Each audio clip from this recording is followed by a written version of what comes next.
পুরুষ মানুষের জন্মই যেন শুধু দায়িত্ব পালনের জন্য, পরিবারের সবাইকে ভালো রাখার জন্য তাদের কতই না পরিশ্রম করতে হয়। আসসালামু আলাইকুম everyone, welcome back to my new blog. কেমন আছেন সবাই? আশা করছি আল্লাহর অশেষ রহমতে সবাই অনেক ভালো আছেন, সুস্থ আছেন। আলহামদুলিল্লাহ, আমরাও ভালো আছি। আশা করছি আজকের ভিডিওটা আপনাদের কাছে অনেক অনেক ভালো লাগবে। বরাবরের মতো মাসের প্রথম ছুটির দিনটাতে আমাদের অনেক ব্যস্ততাই কাটে, কারণ এই দিন আমরা চেষ্টা করি বাসার সব বাজারগুলো একসাথেই করে রাখার জন্য। আলিশার বাবা যেহেতু সপ্তাহে একটা দিনই বাসায় থাকে, এজন্য সে চেষ্টা করে সবকিছু একসাথে কিনে দেওয়ার জন্য। তো আজকে ছিল শুক্রবার, আর শুক্রবারেও কিন্তু আলিশার বাবার অফিস খোলা থাকে, তার অফ ডে থাকে শনিবারে। তাই সে অফিস থেকে আসার সময় ফলমূলগুলো নিয়ে আসতে, কারণ বাসায় সব ফলমূল শেষ হয়ে গিয়েছিল।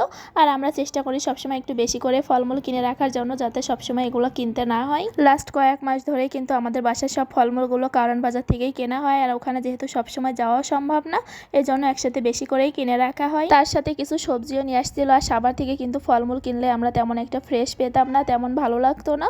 এজন্য কিন্তু কারণ বাজার থেকে আমাদের ফলমূলগুলো সব কেনা হয়। আর আজকে নিয়ে আসছিল একটা বড় সাইজের পেঁপে। এটা ছিল থাই পেঁপে। পেঁপেগুলো কিন্তু অনেক বেশি লাল হয় আর খেতে অনেক বেশি মিষ্টি হয়ে থাকে।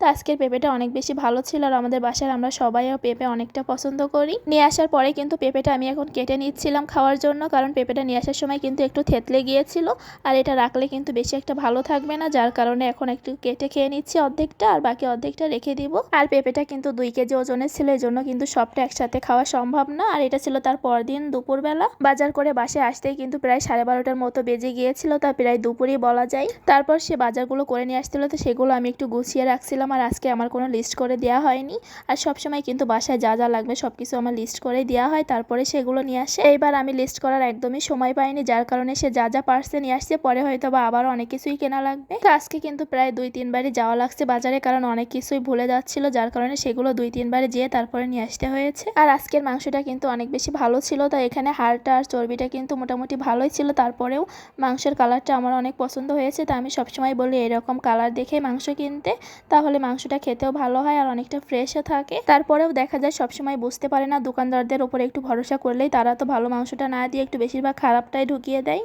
কিন্তু আজকের বাজারটা অনেক ভালো ছিল, তারপর আমি একটু প্যাকেট করে রাখছিলাম আমার পরিমাণ মতো। আর আজকের বাজারে লিস্ট না করার কিন্তু আমার আরেকটাও কারণ ছিল, কারণ সবসময় সে লিস্ট ধরে বাজার করে নিয়ে আসতে, যে 2 হাত ভর্তি করে বাজার করে নিয়ে আসতে কিন্তু তারও অনেক কষ্ট হয়ে যায়। এজন্য ভাবছিলাম যে অল্প অল্প করেই নিয়ে আসুক, তাহলে আর অত বেশি কষ্টটাও হবে না। আর এখানে 2টা খাসির কলিজাও নিয়ে আসা হয়েছিল বাবুর খাওয়ানোর জন্য। তো খাসির কলিজা কিন্তু একটা সময় আমি একদমই খেতাম না, আমার একদম অপছন্দ ছিল। আর এখন বাবুর খাওয়ানোর জন্যই কেনা হয়, তারপরেও একটু একটু খেতে খেতে আমারও পছন্দ হয়ে গিয়েছে। আসলে কলিজা রান্নার পরে যে একটা বাজে গন্ধ আসে, তার কারণেই কিন্তু আমি খেতে পারতাম না, কিন্তু আমি এখন যেভাবে রান্না করি এটা অনেক বেশি মজার হয়ে থাকে। পুরুষ মানুষের জীবনের বেশিরভাগ সময়টাই যেন কেটে যায় পরিবারের মানুষের ভালো রাখার জন্য। তাদের জীবনে সুখ বলতে কিছুই নেই, হয়তো পরিবারের মানুষের মধ্যেই তারা তাদের সেই কাঙ্ক্ষিত সুখটুকু খুঁজে পায়।